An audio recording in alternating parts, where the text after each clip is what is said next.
New Gwadar airport के फाल्टण से मुल्की मईशत के फ़ायदो थींदो। चीन पंहिंजे वसीलनि मां पाकिस्तान के गवादर एयरपोर्ट तोहफ़े तौर ॾिनो।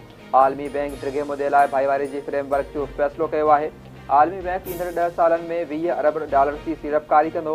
वज़ीर आज़म शहबाज शरीफ जो वफ़ाक़ काबीना के इजलास से ख़िताब संदसि चवणु आहे त IT सेक्टर से तेज़ीअ सां अॻिते वधी रहियो आहे। IT शोबे जे एक्सपोर्ट में इज़ाफ़ो थियो आहे। शोबे जी तरक़ीअ लाइ वधीक असराइता क़दम खणणा पवंदा। गज़ा में जंगबंदीअ वारो अमल सुठो समझ आहे। फ़लस्तीनियुनि लाइ जेको थी सघियो उहो कंदासीं। सेनेट के इजलास में सखर हैदराबाद मोटरवे न ठाहिण वारे मामले ते गोड़ PP सेनेटर असलम अबरेज़ सवालनि जवाबनि वारे वक़्ते में इहो मसइलो उथारियो। असलम अबरेज़ चयो त मोटरवेज़ रुगो पंजाब में ठहनि पिया, सिंध ऐं बलोचिस्तान छो नज़रअंदाज़ आहिनि। सखर खां कराची 8 कलाक में पहुचूं था, सखर खां इस्लामाबाद 9 कलाकनि में पहुचूं था।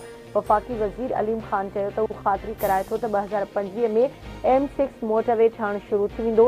M6 न रुगो सखर खां हैदराबाद पर कराची ताईं पहुचंदो। इहो थी नथो सघे त M6 मोटरवे खां ॿियो को हाईवे अवलियत हुजे। PP ऐं नवाज़ लीग जे इक़्तिदार में रहिया आहिनि, उन्हनि M6 छो न ठाहियो। वफ़ाक़ी वज़ीर अलीम ख़ान जे जवाब ते PP सेनेटर समीना ख़ान जो एहतजाज। वफ़ाक़ी वज़ीर जे उन जुमिले ते ॿिनि वफ़ाक़ी वज़ीरनि आज़म नज़ीर तारड़ ऐं अलीम ख़ान माफ़ी वरिती। आलमी बैंक तरफ़ां सिंध जे बोर्ड मुतासिरनि जी बहाली वारे मंसूबे लाइ $16 करोड़ इमदाद मिली वई। आलमी बैंक $21 करोड़ ॾियण जो वाइदो कयो हो। बाक़ी रहियल $5 करोड़ बि मिलंदा। PC1 जी नज़रसानी खां पोइ सिंधु दरिया जे 32 हंधनि ते हिफ़ाज़ती बंदनि जी मज़बूतीअ लाइ आलमी बैंक पारां $22 करोड़ ॾिना वेंदा। सुप्रीम कोर्ट के 3 जजिस बेंच अख्तियारनि वारो केस मुक़ररु न थियण ते मामले ते चीफ जस्टिस याफ़ीदी ऐं आईनी बेंच जे सरबराह जस्टिस अमीनुद्दीन ख़ान खे ख़त लिखी छॾियो। सीनियर जज जस्टिस मंसूर अली शाह, आयशा मलिक ऐं जस्टिस अकील अब्बासी ख़त में 20 जनवरी ते बेंच अख्तियारनि बाबति केस ॿुधणीअ लाइ मुक़ररु न थियण ते शिकायत कई वई ऐं प्रैक्टिस एंड प्रोसीजर कमेटी 17 जनवरी जे इजलास जो ज़िक्र कयो वियो।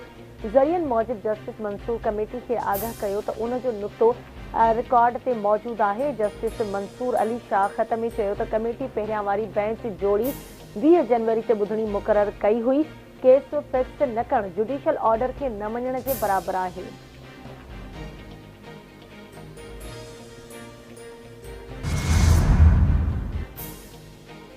हुकूमती ज़रियनि दावा कई आहे त आर्मी चीफ ऐं PTI अॻुवाननि जी मुलाक़ात जे हवाले सां वज़ीर आज़म खे ब्रीफ कयो वियो। मुलाक़ात में आर्मी चीफ PTI अॻुवाननि खां पार्टी मसइलनि खे ॿुधो ऐं पोइ चयो हू इन्हनि मामलनि में न पवंदो। सियासी मामलनि ते हुकूमत सां ॻाल्हायो वञे।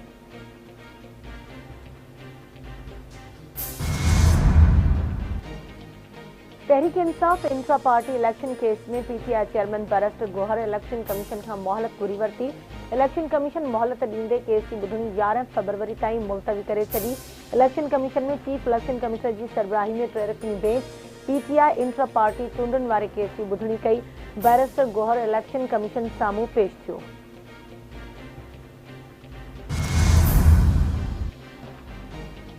सभु माण्हू बानी PTI सां गॾु आहिनि। PTI बानी असांजी पार्टी जो निशान आहे। आईन ऐं कानून मूजिबि इंट्रा पार्टी इलेक्शन कराए।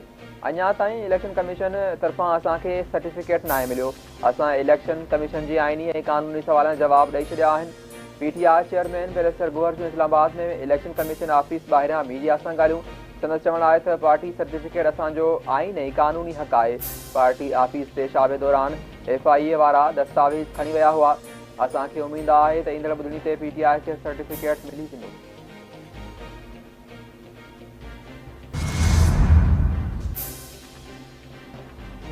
बैरिस्टर गोहर ऐं उमर अयूब समेत ॿियनि माण्हुनि जो PTI सां को बि तालुक़ु न आहे। PTI में हिन वक़्तु ॿाहिरियनि माण्हुनि जो राॼ आहे। मुफ़ाद परस्त टोलो PTI ते क़ाबिज़ आहे। PTI जे अकाउंट्स खे फौरी तौर ते मुंजमद करे अकाउंट्स जी ऑडिट कराई वञे। PTI जे बानी अॻवान अकबर इस बाबर जो इस्लामाबाद में मीडिया सां ॻाल्हियूं। संदसि चवणु आहे त 190 मिलियन पाउंड केस PTI वारनि जो राज़ पधिरो करे छॾियो। PTI जा कारकुन पंहिंजी मर्ज़ी मूजिबि क़यादत जी चूंड नथा करे सघनि।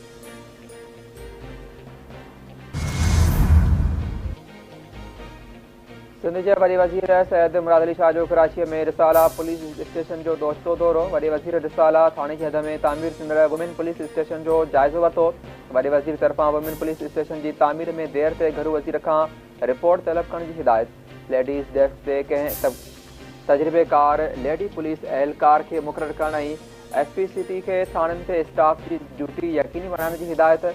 वॾे वज़ीर जो चवणु हो त हू कराचीअ जे थाणनि जो दौरो कंदो रहंदो। पुलिस आवाम जी जानी माल जी हिफ़ाज़त यकीनी बणाई।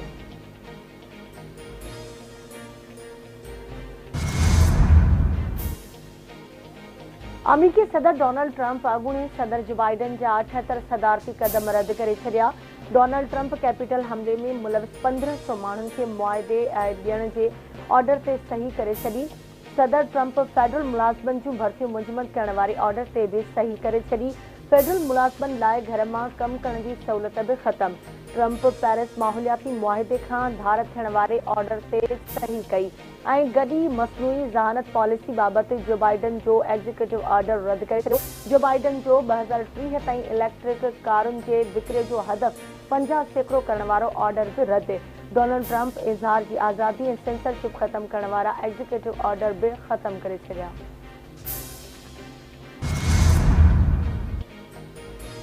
नए सदर डोनाल्ड ट्रंप अमेरिका जे 47 सदर तौर हलफ खणी वरितो। अमेरिकी सदर डोनाल्ड ट्रंप पारां सियासी मुखालफ़नि खां इंतकाम न वठण जो ऐलान। सॼे मुल्क में सरकारी सेंसरशिप ख़तम करण जो बि ऐलान। हलफ बरदारी तक़रीब खां पोइ पंहिंजे इफ़्तिताही ख़िताब में डोनाल्ड ट्रंप चयो त हाणे अमेरिका तरक़ी कंदो। पंहिंजे दौर में अमेरिका खे अविलियत ॾींदुसि। हू रंग ऐं नस्ल जे बुनियाद ते इम्तियाज़ी सुलूक ख़तम कंदो। सऊदी अरब इसराइल सां लाॻापा मामूल ते आणींदो। डोनाल्ड ट्रंप जी उमेद ट्रंप पारां ॾाखणे सरहदी इलाइक़नि में एमरजेंसी लागू करणु, समूरनि गैर क़ानूनी परॾेहनि खे फौरी वापसि मोकिलणु, नार मैक्सिको जो नालो तब्दील करण, पानामा कैनाल वापसि वठण जो ऐलान। कंहिंखे बि पानामा कैनाल इस्तेमालु करणु ॾींदासीं।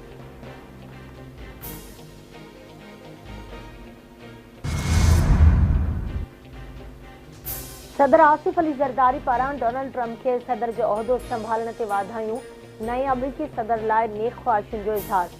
वज़ीर आज़म शहबाज शरीफ़ तरफ़ां डोनाल्ड ट्रंप सां गॾिजी पाक अमेरिका पार्टनरशिप खे वधीक मज़बूत बणाइण जो अज़्म। संदसि चवणु आहे त पाकिस्तान ॿितरफ़नि लाॻापनि खे मज़बूत बणाइण लाइ गॾिजी कमु करण जो ख़्वाहिशमंद आहे। पाकिस्तान अमेरिका सां सालनि ताईं ख़िते जी ख़ुशहाली लाइ कमु कयो, मुस्तक़बिल में बि कमु कंदो।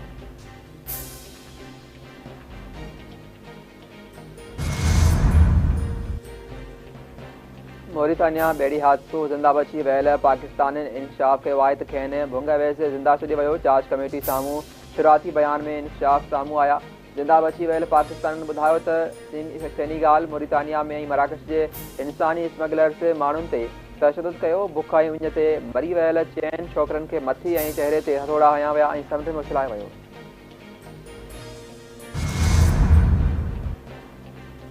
ज़िले कुरम में अमन क़ाइम करण लाइ कोशिशूं जारी। बगन में कर्फ्यू लागू, दहशतगर्दनि ख़िलाफ़ ऑपरेशन जारी।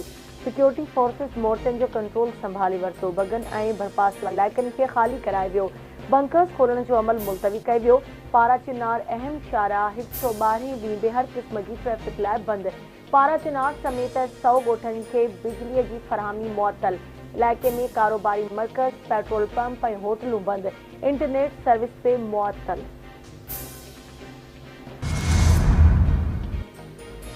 सारा क़त्ल केस में अगभराई, जवाबदारनि जी सज़ा में वाध लाइ सॉलिसिटर जनरल जो अदालत सां राब्तो। परॾेही मीडिया जी रिपोर्ट मूजिबि सॉलिसिटर जनरल सारा शरीफ़ जी क़ातिल पीउ इरफान शरीफ़ जी सज़ा में वाध लाइ अपील कोर्ट सां राब्तो करे वरितो आहे।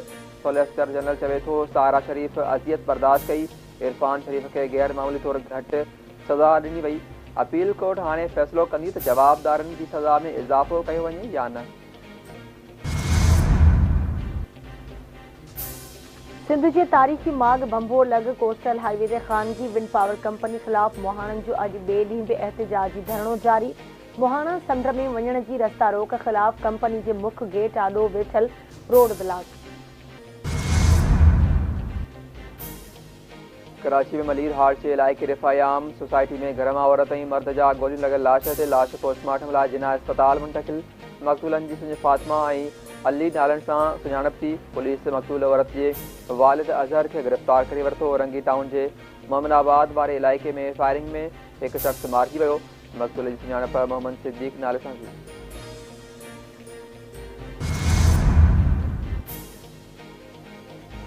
कराची में नीपा पुल वेझो फायरिंग में एक शख्स मारिजी वियो। पुलिस मूजिब मक़तूल जी सुञाणप शीरीन चिना कॉलोनी वासी ज़ुबैर नाले सां थी। पुलिस मूजिब जवाबदार हलंदड़ मोटरसाइकिल सां शहरीअ ते फायरिंग कई ऐं फरार थी वियो। वाक़ियो टारगेट किलिंग जो लॻी रहियो आहे।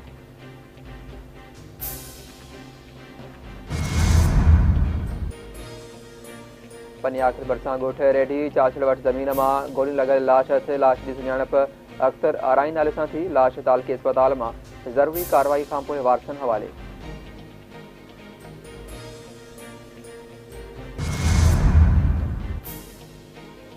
तंगवाणी भरिसां पुलिस पारां मुक़ाबले में ॿिनि मुग़विन खे बाज़ियाब कराइण जी दावा। 33 ॾींहं अॻु ओरताणे आवाज़ ते हिरपी जी 2 ॼणा अब्दुल ख़ालिक मज़ारी ऐं फैज़ुल्ला मज़ारी अगवा थी विया हुआ। पुलिस मूजिब ॿिन्ही मुग़विन खे जमाल जे कचे में बांधी रखियो वियो हो, जिन खे मुक़ाबले बाद बाज़ियाब करायो आहे।